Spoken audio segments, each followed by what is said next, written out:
Welcome to the Fitness Business Podcast with your host, Justin Tamzett. With over 30 years in the fitness industry, JT is a globally recognised authority with a mission to lower healthcare costs worldwide by getting more people moving and moving more often in quality facilities with qualified professionals.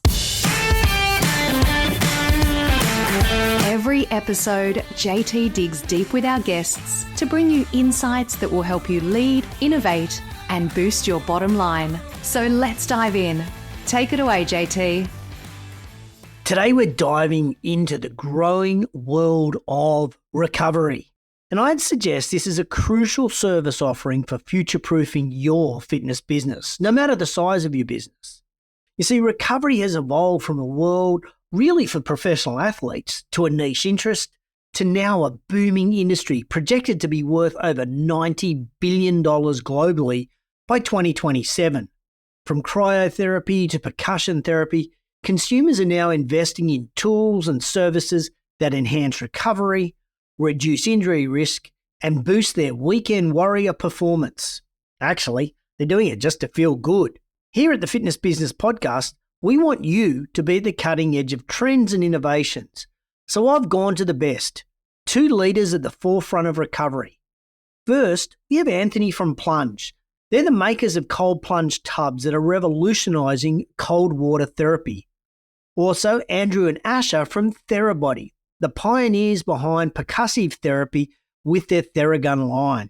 We're going to be discussing what's driving the trends, indeed what actually are the trends, what should your recovery space look like, and then what does the future of recovery look like in fitness centers? You're going to get an idea about driving usage that has never occurred to me. I love it. Wait till you hear it.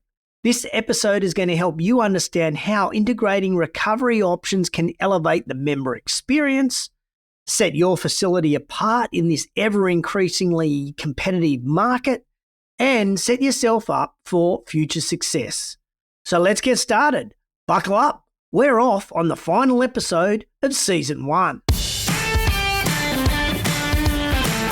I'm so pumped for this episode, not just with the powerful panelists, but also the In the Trenches with Rex's segment is fan-bloody-tastic.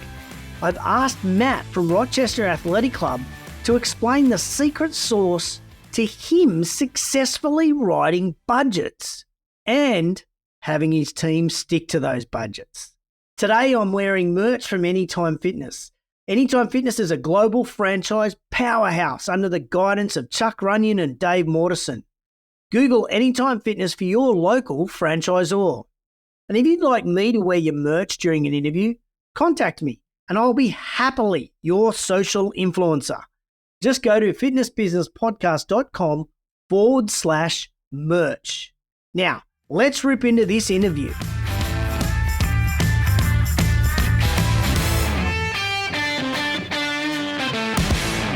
Gentlemen, welcome to the Fitness Business Podcast, our recovery panel. Ideally, we're going to aim to have one of these panel discussions around recovery and wellness in every season. So we're super excited to have Anthony from Plunge, Asha, and Andrew, both from Therabody, with us today. Let me start with you, Anthony. In 30 seconds or less, tell everyone who you are and your company. But I think they'll also be interested to know what sort of growth have you seen in the last, let's say, 5 years in the Plunge product? Yeah, sure. Thanks for the introduction. Happy to be here. So Anthony Schreiber, Vice President of Sales at Plunge. Plunge has been around only for 4 years, so we can't speak to 5 years of growth. But the company started out of a garage. So the two gentlemen, two co-founders, Brian Dewey and Michael Garrett, owned brick and mortar float tank, kind of retail storefronts. And then COVID came around and the two gentlemen decided that it was a good idea to build like a very comprehensive cold water immersion, which was a part of their kind of holistic approach to wellness. So it started in a garage and they started, plumbing things out themselves and got on Shark Tank, started the company. And 4 years later, we've seen incredible growth, 300% kind of year over year trend. Wow. Shark Tank. We'll have to dig that out and we'll put the link to the Plunge guys on Shark Tank in the show notes. We'll go looking for that. It's a great episode. Yeah. And there's a little bit of anecdotal kind of feedback. When you watch the episode, you'll see him walk out with the doors open, very traditional. But Michael Garrett, one of the co-founders, completely forgot his lines walking in as the doors were opening. And he knew, there's something about just kind of changing your state. So he just randomly started dancing right before the doors open. And because he was so nervous, he started dancing. He grounded himself back by changing his state, similar to what cold water immersion does. Remembered his lines, the doors opened, they both knocked it out of the park. I just reposted the story on our social channel about a week ago. Oh, that is a great story. Anybody that has been living under a rock for the past few years would not know who Therabody is, but anybody who is out there in the recovery world, Asha and Andrew definitely know the name Therabody and has probably seen many of your products, but you guys can rocks, paper, scissors, who answers it. Tell us about the business. Great. Thank you. My name's Spellman, Vice President of Commercial Sales at Therabody. We're not that much older than Plunge in reality, though. We're about 8 years old as a company, and it's been a rocket ship. It's been fun to be able to be on that ride. I've been there right around 4 years, and our success has been phenomenal. Growing from originally when I started, literally only had 5 products, and now we have close to 30. And going from Theragun to Therabody. So now having products for all sorts of different modalities to be able to help you with recovery. And it's just been a lot of fun to be around the whole company. Andrew, what's the split in your business? Because obviously you must have a huge component which is B2C, and we're here to talk B2B. Is there a split that you could clearly share? Yeah, undoubtedly, our largest channel of business is our B2C e-com business. And we do a lot of business with that big company in the Pacific Northwest called Amazon, as do most companies. But we have a very, very, very healthy B2B business. We have approximately 12 to 14 verticals that pursue that in different forms or fashion. And while we don't compare neck and neck with our e-com and Amazon business, we're pushing the needle to get it closer and closer to that. So a lot of great success and all very viable businesses. Well, I'm excited to have you guys on to give us a real 40,000 feet view of what's happening in recovery in the land of the fitness industry. You've all commented that there's been exponential growth over the last few years. I'm curious, who do you think is driving this trend, or what's driving this trend? Because pre-COVID, we didn't really have recovery areas. We had little areas maybe where we got the old roller out and did some rollering, and that was about as close as recovery, I guess, we got. Post-COVID, in the 2020s, we've seen a big change. Who do you think, or what do you think is driving the trend? Anthony, let me start with you on that one. Yeah, I'll start with, kind of zooming in a little bit on cold water immersion. Obviously, that's our expertise. There's a lot of awareness around recovery, which started, COVID certainly accelerated that, people wanting to be healthier, which, kind of speaks to the overall adoption. I think it's discussed a lot more than it ever has. So you have a lot of celebrity endorsements that are happening. You have a lot of different biohackings that, podcasts and Instagram and social channels certainly have helped. It's a lot more discussed. And with the cold water kind of piece, very similar kind of fast follow. So there's always all these different modalities that are getting introduced to individuals. And it's, the idea of ROI for return on your time. What can I do in the fastest way, whether it's exercise, recovery? How do I do that in the most efficient way? I think is what has adopted, and why you see this boom in the direct to consumer, which now is translating into, now, how do I go to a physical location that has these modalities that I've either had at my home and I now want to do in these brick and mortar locations?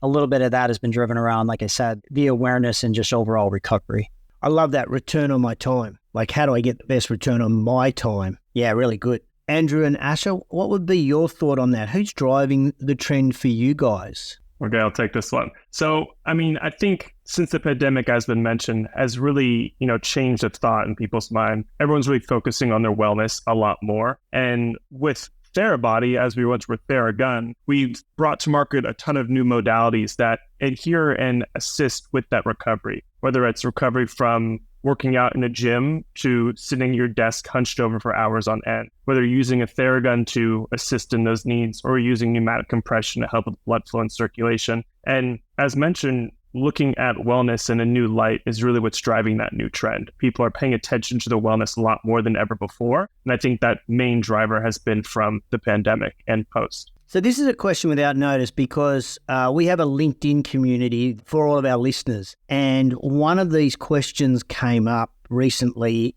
when I asked them about the interview today, did they want to add any questions? And this question came up and it said, what's really the difference? And Ashley, you used the word, what's really the difference between wellness and recovery? Is recovery a pillar of wellness or do they mean the same thing? Ashley, do you want to have a go on that?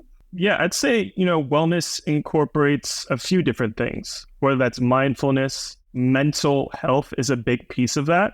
And so recovery, I think, is really individual to the person. And with that, different products can help assist with that recovery, whether that's percussive therapy to cold water immersion, heat therapy. There's all these different modalities to assist in what that consumer might need to feel better, right? And it may not just be about recovering from a workout. It could be recovering from a tough day, stressful life, all the scenarios that you might need a break from your everyday life. I like that. Just taking a break from everyday life. Now, obviously, the coolest thing about gyms is they've got this great, huge space generally, or studios have got space that they can put product in. For me, I think one of the key aspects is the convenience, is that they can go to the gym, they can have a workout and then they can do recovery, or they could just come in and do recovery. Ashley, you work a lot with gyms. Why do you think gyms should be prioritizing incorporating some sort of recovery space into their facilities?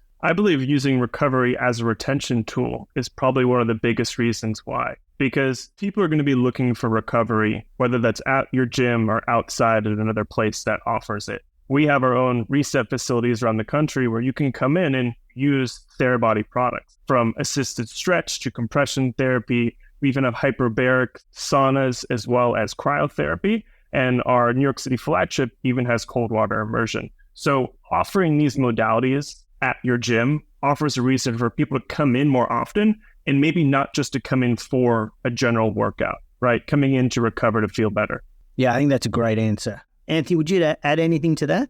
Yeah, so we've done a couple case studies, some unnamed operators, and it was the number one requested item on all of their prospecting franchise, or all of their prospects, was cold water immersion when they were going to offer it. So we've seen this kind of boom and interest around it. So just to kind of piggyback on the retention, which is obviously really, really important for operators, this as a lead gen tool to get individuals in your facility, you're adding to your amenity portfolio. It can be a core piece of the membership or an added incremental revenue stream. There's no doubt that the draw and kind of marketing behind having cold water immersion has certainly changed a lot of business models, at least that we've worked with. All those damn TikTokers, they got a lot to answer for us gym owners. We've got to find more money because we've got to put this stuff in. I mean, quite seriously, you guys, and Andrew, I remember years ago that when you were just Theragun, that Cristiano Ronaldo happened to do a video in his lounge room, and that went viral for you guys. Yeah, it was huge. When you have the number one followed human in the world on Instagram using your product, it's going to help, as well as how much he's admired. So, we look back even before that. There was a situation where Kyrie Irving was having back issues during the finals. And that was really one of the first times we were kind of on that grand stage. And we looked back at that and how it's actually propelled our brand, the beauty of our product. And, I don't know if it was by default or purpose that the name Theragun came out. But now we have, much like Coke, Kleenex, and some of the other brands that when they think of a product, they think actually of the brand. We love the fact that even if it's not necessarily our device, when other people see a percussive massage device being used, their first thing that they think of is Theragun, which is amazing. And the celebrities certainly help with that. Anthony, for you, well, for all three of you, you obviously see the full gamut of recovery spaces, from a gym that just literally builds a recovery suite. I know Lifetime have a recovery suite. I know that Brick Bodies has a recovery suite. Others just have a recovery room that I kind of go, it's like a half-baked cake. Like, really, you need to spend a little bit more money there. And others just simply have equipment that they kind of plonk in the back of a corner that seems to work for them. What considerations should gym owners be taking when designing the layout or the space for a recovery area? Anthony, obviously being a wet area, yours is going to be should be a very different answer, I'm guessing, to Asher and Andrew. So let's start with you.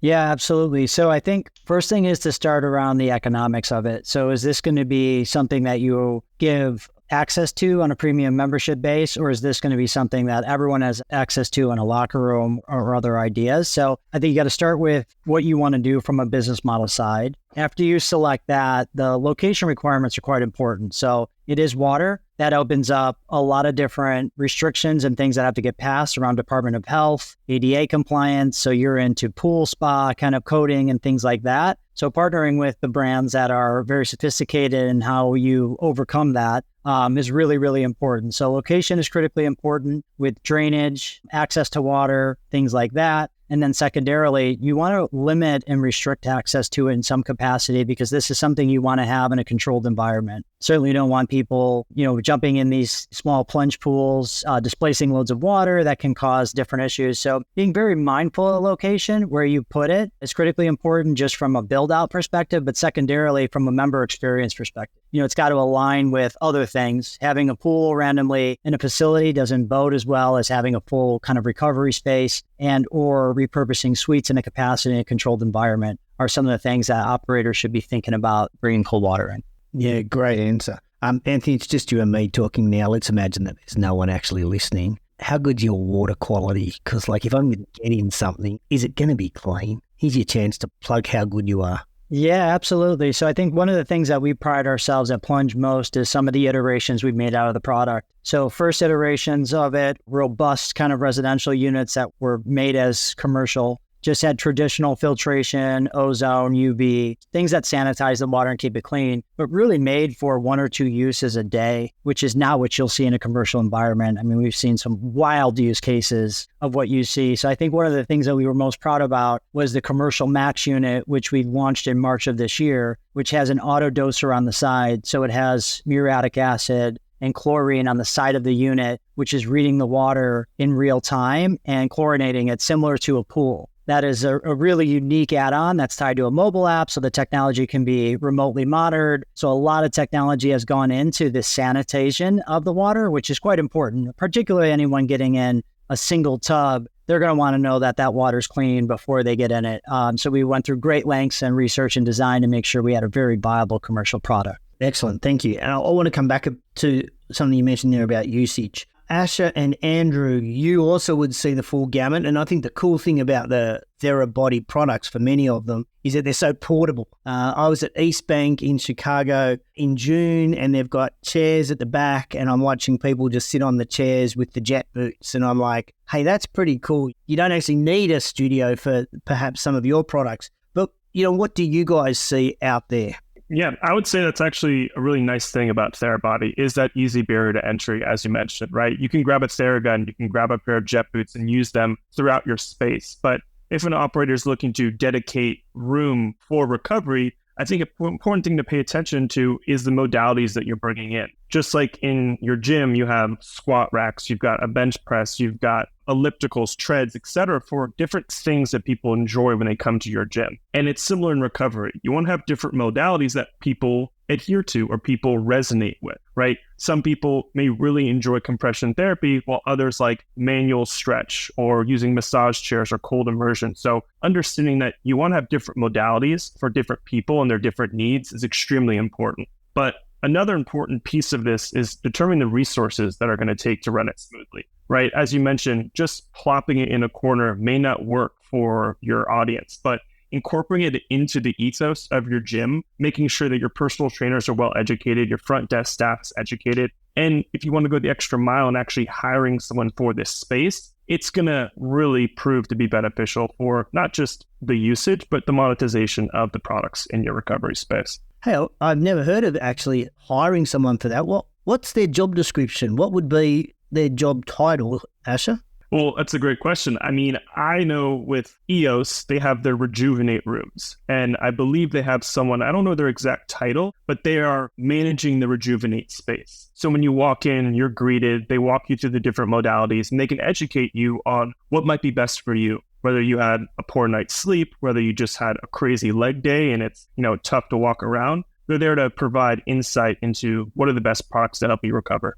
I think this is another component where potentially a lot of gyms drop the ball. And that, I call it the field of dreams mentality. Build it and they will come, which, to be honest, is bullshit. You can't just build something and just expect the members to kind of roll in. Ashley, you just alluded to the fact that they've got someone who's educated on the product of recovery, and it's almost like diagnosing what's wrong and then prescribing the appropriate recovery modality or training that they need to do. I guess my question is, firstly, what suggestions do you have for us to educate the members on the different modalities? Where would we start with that other than TikTok and Instagram? Perhaps something a little bit more credible. Yeah, for us, a lot of it starts with our app. Everybody has a smartphone. We have an amazing app that can walk you through many different protocols of what will work for you, depending on, is it something like we talked about early on, tech neck,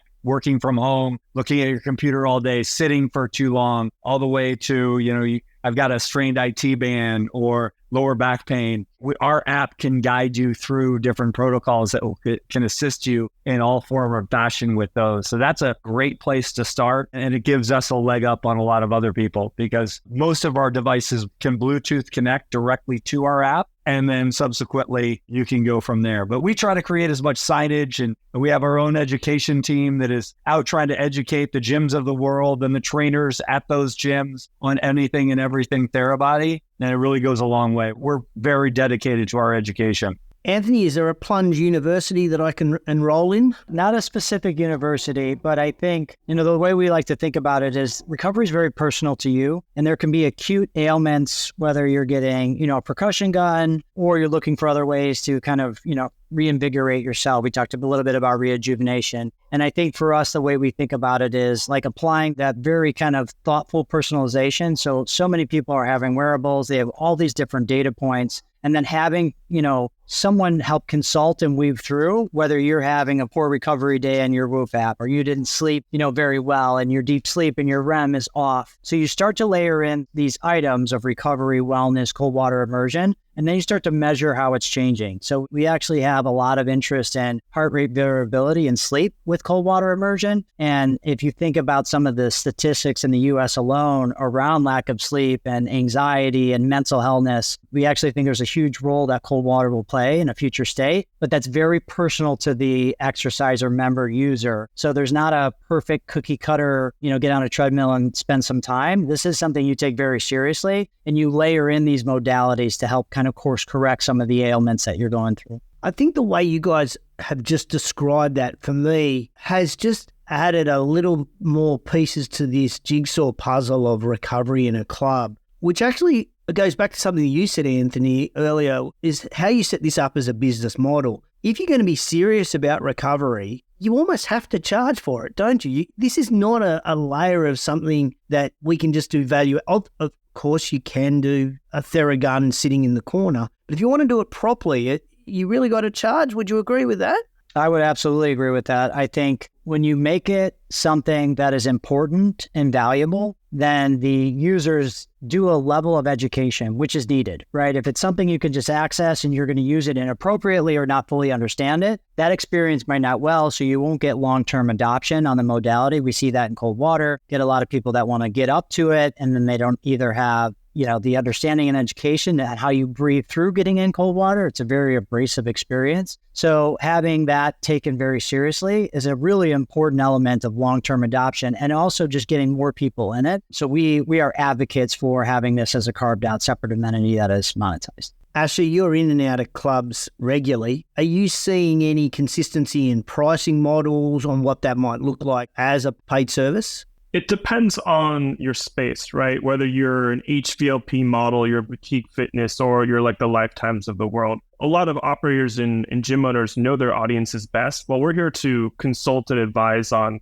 increased dues or a la carte charges for these services. It's really up to that gym owner and operator to, figure out what is the best price for their customer base. For our specific reset locations, we do have pricing menus that we can provide and also assist you on suggestions. But again, it's really up to that gym operator and owner to kind of find the appropriate price for their audience, because you want it to be digestible. You don't want it to be something that people aren't going to approach. You want it to be welcoming and include it into, something that you can actually approach. Yeah, that's a valid point as well. So it is tough when we do have so many different models out there. I want to go back, Anthony. You mentioned something earlier. Is there any way, obviously you said you've got some great technology now with Plunge. Is there any way for us to see how much our Plunge pool is used and then work out penetration rate of what percentage of our members are using this service? Yeah, so we've got some pretty interesting back analytics. So there's obviously no log in or log out. There's no RFID. There's no identification, which is usually a challenging aspect of full adoption, unless you have some type of mechanism on the door where someone has to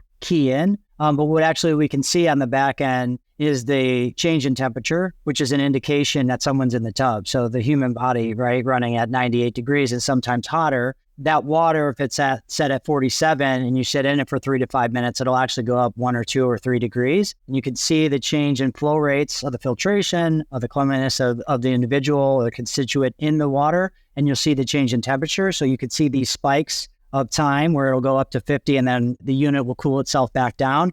From there, we've actually been able to deduce with relatively good accuracy of what the usage is over an hour a week, a month. And what does that look like? Like what percentage of members are using this, would you say? So I don't know exact membership, but we see anywhere from 12 to 14 uses a day on average. There's a great big kind of disparate use of where you would see this. And so we have these on pools outside, right? So when it's near a pool, the use could be 100 plus a day. When these are carved out recovery spaces, that's where we see the 12 to 14 uses where you're getting in a room, you have a cold plunge, a sauna, and maybe a shower in there. You have this room for an hour. So we see those in around the 8 to 10 range.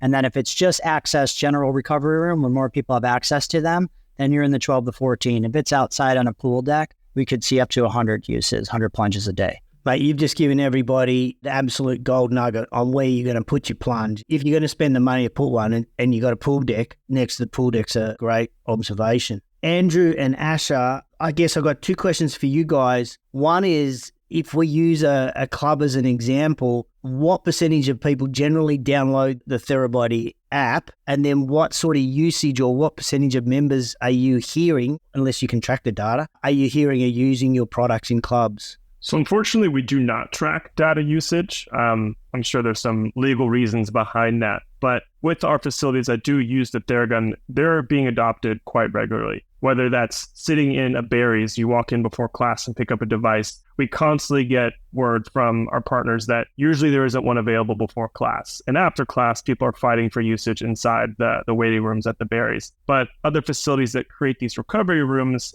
unless you do have the key fob entry to find out who's going in there, a lot of the times it isn't just a Theragun in there. So we can't exactly attribute how much usage is going to our exact products. I got to say, I hate Barry's because Barry's is where I first saw a Theragun. True story. I was in Venice and I'm watching these guys and I'm like, what the hell is that? It was just before an Ursa event and you guys actually happened to be at that Ursa event. So I went, oh. So no, I don't actually hate Barry's. Barry's is a great workout. Probably, this year at Ursa, the Health and Fitness Association's conference, there was more recovery and more changes in the world of recovery than we've seen in a very long time, innovation-wise, in our industry. Generally, we wander along and we see different consoles on a treadmill or different coloured dumbbells, whatever the case may be. But this year there were new products, there was new service providers. I guess this is a tough one, but if you had to peer into the crystal ball of recovery, Asha or Andrew, what do you think the future looks like over the next 2 to 5 years? Because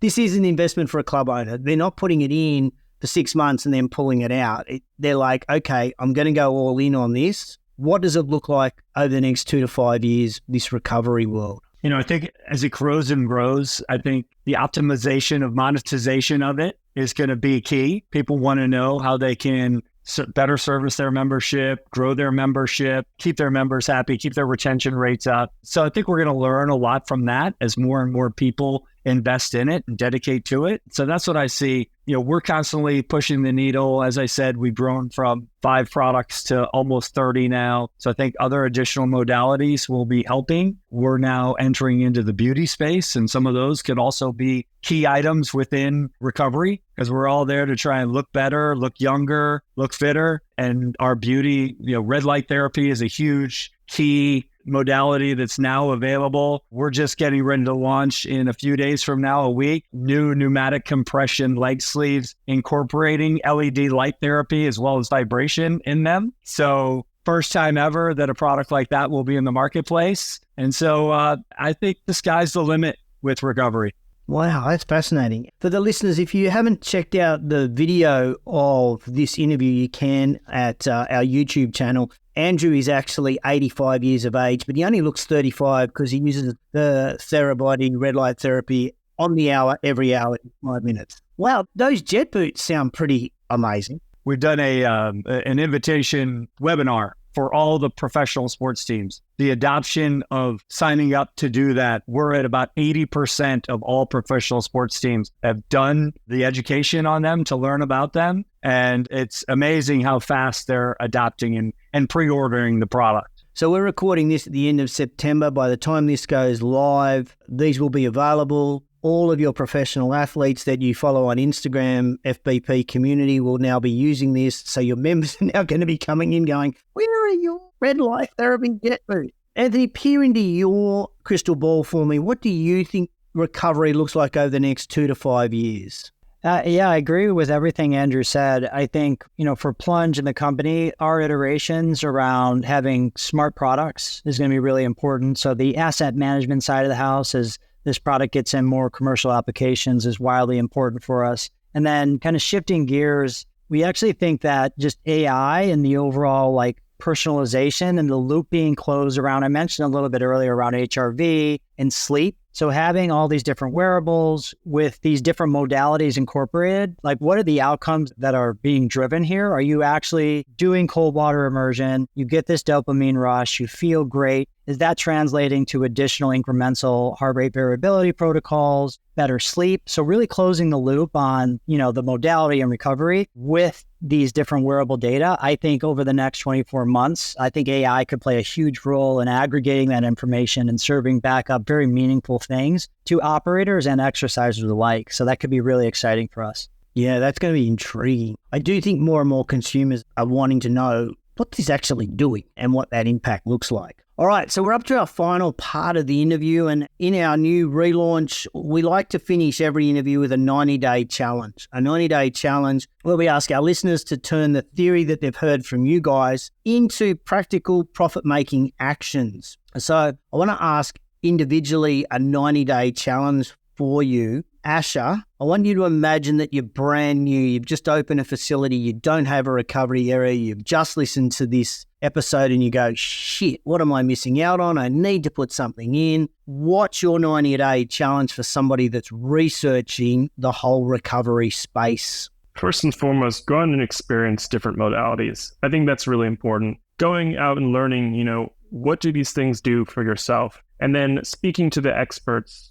With us at Therabody, we're here to advise, consult, and assist in what modalities might fit well for your club. You don't need to just go out there and get everything all at once, but start small and grow from there and see where the adoption may come in. If you've got requests from your membership to add in new things, take polls, send out email newsletters, and find out what are the needs of your audience. And also make sure that you have the space and staff available to, assist with operating these products. I love it. Real business planning. And how good is that? Tax deductible because you've got to go and test every modality out. It's part of the research.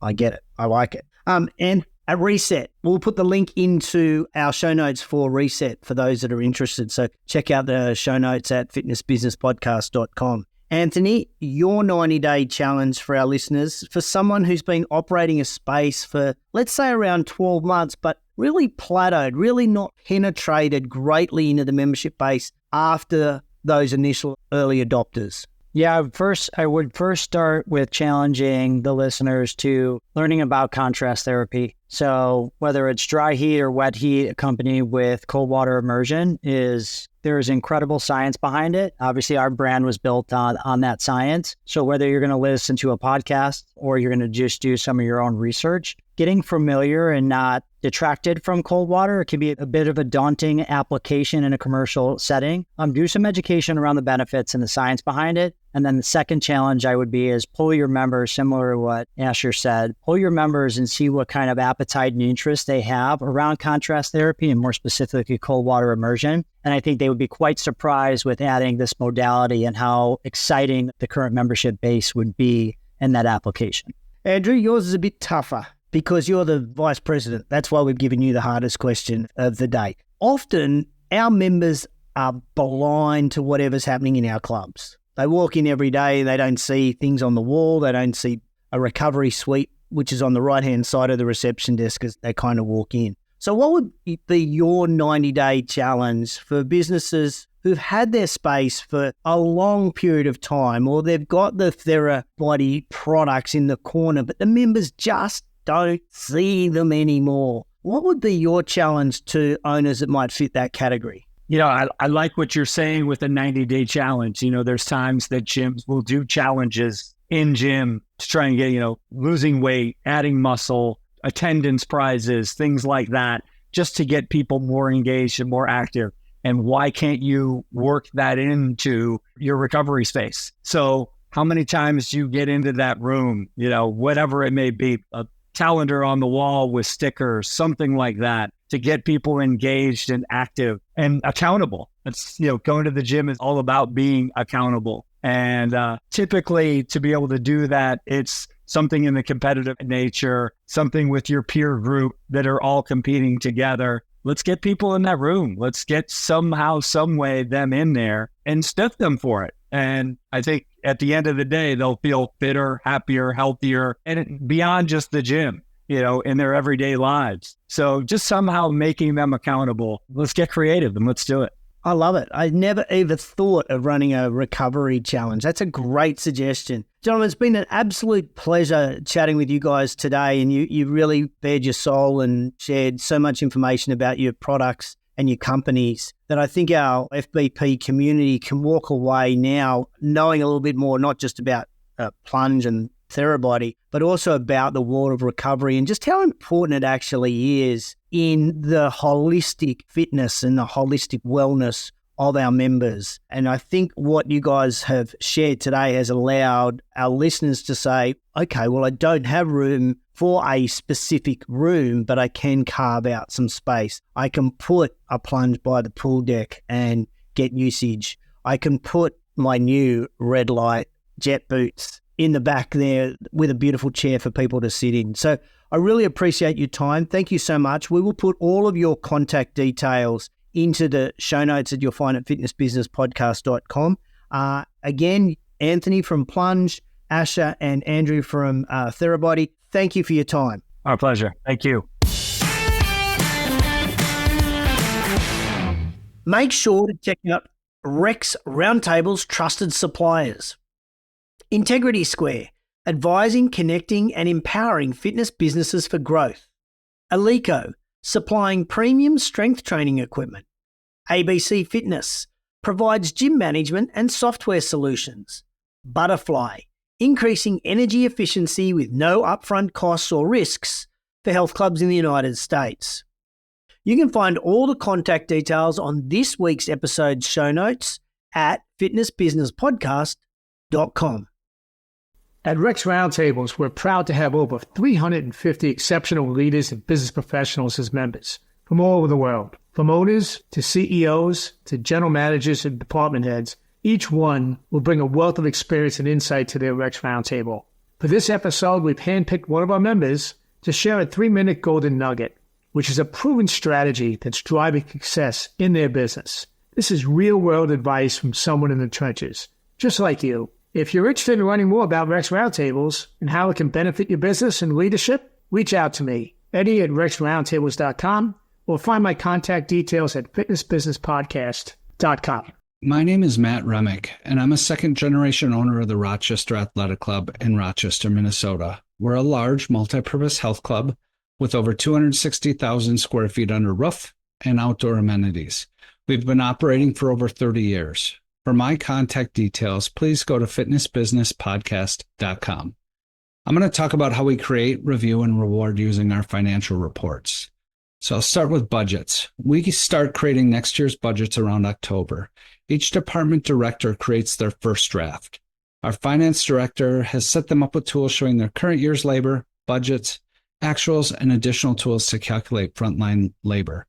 Each director must present their draft to the RAC's executive team. That consists of myself as the owner, the general manager, assistant general manager, human resource director, and the finance director. We either approve that budget draft or we send them to do another revision and schedule a follow-up meeting. We agree as a team on next year's budgets and the net profit goal of the club. The key staff's incentive is based on that one number, the net profit goal of the club. Anything above that number funds a bucket that all incentives come from.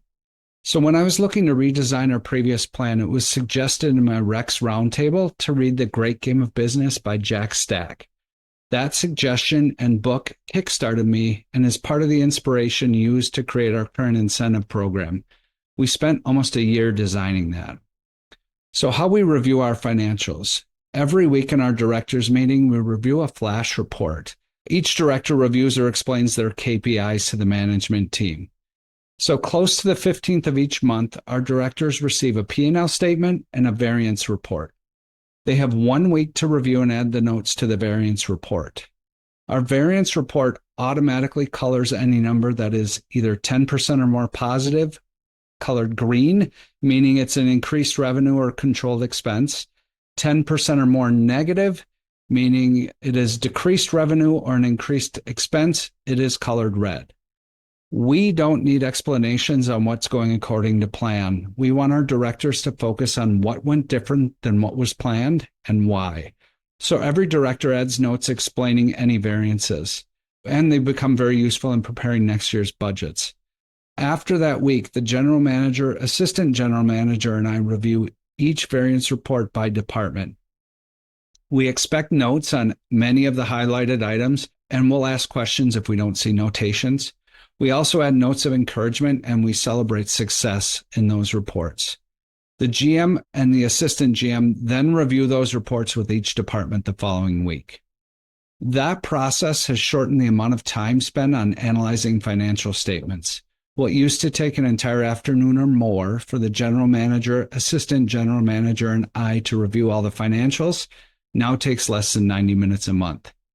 We also have experienced profound growth in the financial literacy of the RAC's management team. It has positively impacted camaraderie and enhanced our team focus. We've been doing a form of this process since 2013, and I'm happy to share that the team has achieved an incentive in every year but one. So I encourage you to look at your financial reporting process. Look for ways to make it a tool used to increase the camaraderie of your team, ownership of the department's leadership in creating awareness and accountability of the financial goals of the business. Start somewhere. I started by asking questions at my roundtable of the members, and I read the book that was suggested. Things start when we take action. Rex has had a positive impact on my professional and personal life. I get to spend time with people who do what I do, who want to make me a better business owner, husband, dad, and person. We share successes, failures, and we get better together. If that sounds like something you would be interested in, please reach out to Eddie, JT, or myself. All our contact information is in the episode notes at fitnessbusinesspodcast.com. I hope this may be of inspiration to you. Thanks.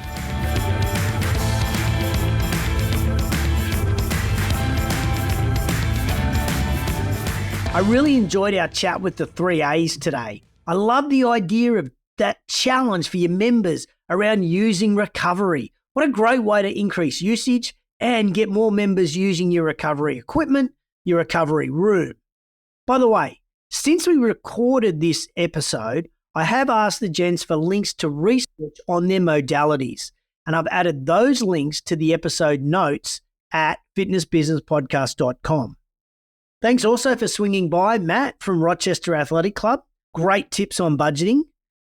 Now, I've got a favour to ask you guys that are listening. Will you please tell us what you think of our first 6-episode season? What were your thoughts? How did we go? Don't just email us. Leave us a review on Spotify or Apple Podcasts. You can even leave me a voice message at fitnessbusinesspodcast.com/leave us a voice message. Who am I kidding? You're not going to remember that URL. Just go to the episode notes and there'll be a link there and you can leave me a voice message. In fact, in Season 2, we're going to be dropping voice messages from our FBP community into some shows. So leave a message, leave a question, and you never know, you might hear your voice in a future show. You've got some actionable steps from today's episode to enhance your recovery space, to enhance your leadership, to drive innovation, and to enhance those profits. And I'm eager to hear about your wins. In fact, so is everybody in our FBP community. So please share your wins in our LinkedIn community. That's it for Season 1. We're back and we're back at it.